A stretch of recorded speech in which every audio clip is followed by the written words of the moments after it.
కొనసాగిస్తాం పూలే అంబేద్కర్ కాంశీరామ్ ఆశయాలు. ఈరోజు బహుజన్ సమాజ్ పార్టీ జాతీయ అధ్యక్షురాలు, ఉత్తరప్రదేశ్ ముఖ్యమంత్రి, 4 సార్లు ముఖ్యమంత్రి బ్రహ్మకుమారి మాయావతి, ఉక్కు మహిళగా పేరుంది మాయావతి గారి 70వ జన్మదినాన్ని సెంట్రల్ జోన్ ఆధ్వర్యంలో గుంటూరు జిల్లాలో జరుపుకోవడం చాలా ఆనందదాయకం. అందరికీ మాయావతి గారి పుట్టినరోజు శుభాకాంక్షలు తెలియజేస్తున్నాను. ఇప్పటి వరకు అందరూ చాలా విషయాలు చెప్పారు. మిత్రులారా, 4 సార్లు ముఖ్యమంత్రి అనుకుంటున్నాం మనం. ఏదో ముఖ్యమంత్రి అంటే బహుజన్ సమాజ్ పార్టీ ఎక్కడ వచ్చింది, మనకి ఇక్కడ ఈ రాష్ట్రంలో ఎందుకు వచ్చింది, ఎలా వచ్చింది అని చాలా మంది మన గ్రామాలకు పోతే ఎందుకు క్వశ్చన్ చేస్తా ఉన్నారు. ఎందుకు రాదు అని మనం ఆత్మపరిచయం చేసుకోవట్లేదు. మిత్రులారా, అందరిలాగా ఈ రాష్ట్రంలో గతంలో ఉన్న ముఖ్యమంత్రి కానీ ఇప్పుడున్న ముఖ్యమంత్రి కానీ ఎలా అధికారంలోకి వచ్చారో మనందరికీ తెలుసు అందరికీ. ఇప్పుడున్న ముఖ్యమంత్రి చంద్రబాబు నాయుడు గారు ఎలా అధికారంలోకి వచ్చారు ముఖ్యమంత్రి తెలుసు అందరికీ. వాళ్ళ సొంత మామూలు ఎన్నుకోటు పడిచి ముఖ్యమంత్రి అయ్యారు, అవునా కాదా? అదే జగన్మోహన్ రెడ్డి సొంత కుటుంబ సభ్యులను చంపుకొని సాగుతూ ముఖ్యమంత్రి అయ్యారు. కానీ మాయావతి గారు ఎలా ముఖ్యమంత్రి అయ్యారు తెలుసు అందరికీ.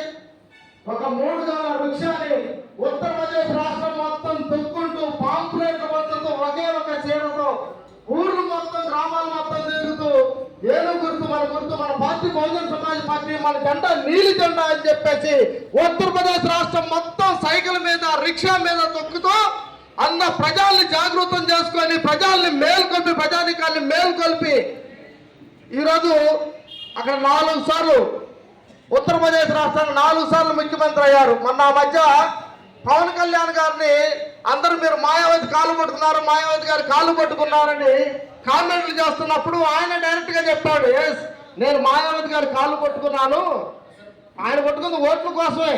కానీ ఆయన ఏం చెప్పాడు తెలుసా, నేను ఓట్ల కోసం ఆయన కాళ్ళు పట్టుకోలేదు. ఈ దేశంలోనే అత్యధిక కుల వివక్ష చాలా చిక్కగా ఉండే రాష్ట్రం, కుల వివక్ష ఎంతో దారుణంగా ఉండే రాష్ట్రం ఈ దేశంలో ఉందంటే ఒక ఉత్తరప్రదేశ్ రాష్ట్రం. అలాంటి ఉత్తరప్రదేశ్ రాష్ట్రాల్లో బ్రాహ్మణిజాన్ని ఎదుర్కొని బ్రాహ్మణిజానికి ఎదురుగా నిలబడి 4 సార్లు ఆ రాష్ట్రానికి ముఖ్యమంత్రి అయింది ఆమె. ఆ మీద అందుకని నేను అభిమానంతో ఆ కాలు పట్టుకున్నాను తప్పితే ఓట్లు కోసం కాదు. ఎవరో పక్కన ఉన్న కులపాయనికి ఆ మీద అభిమానం కలిగితే చిన్న ప్రాంతం మనం అంబేద్కర్ గారి గురించి చదువుకుంటాం, కాంశీరామ్ గారి గురించి చదువుకుంటున్నాం, పూలే గారి గురించి చదువుకుంటున్నాం. కానీ మన పార్టీల మీద మన నాయకుల మీద ఏ రోజు అభిమానాలు రావు, ఎందుకని అర్థం కాకపోతున్నారు. ఇప్పుడు దాకా మనంతా మాయావతి గారు ఉక్కు మహిళ అని చెప్పుకుంటున్నాం. ఉక్కు మహిళ ఎందుకన్నారు తెలుసా?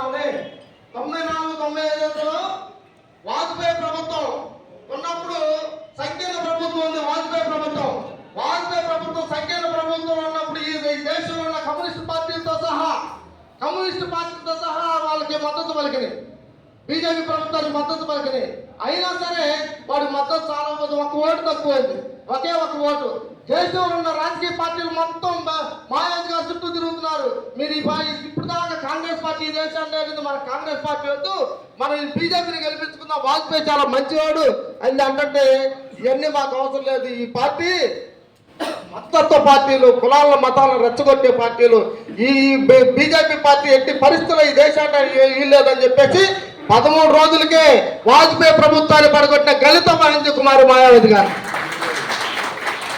13 రోజులకే. చాలా మంది యదవులు అంటా ఉంటారు బీజేపీకి తొత్తు అని.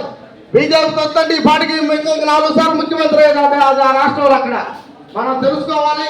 మన పిల్లలకి ఇప్పుడంతే చెప్పండి, చిన్న పిల్లలు అదర్ కాస్ట్ పిల్లలు అడిగితే వాళ్ళ నాయకుల పేర్లు చెబుతారు. కానీ మన పిల్లలకి ఇప్పటి నుంచి అంబేద్కర్ కాంశీరామ్ మాయావతి గారు మన పార్టీ బహుజన్ సమాజ్ పార్టీ ఇప్పటి నుంచి మనం ఊరిపోయాలని చెప్పేసి నాకు అవకాశం ఇచ్చిన సభాధ్యక్షుల వారికి మరోసారి ఉద్యోగం చేసుకుంటూ ముగిస్తున్నాను. జై భీమ్, జై భారత్, జై భీమ్.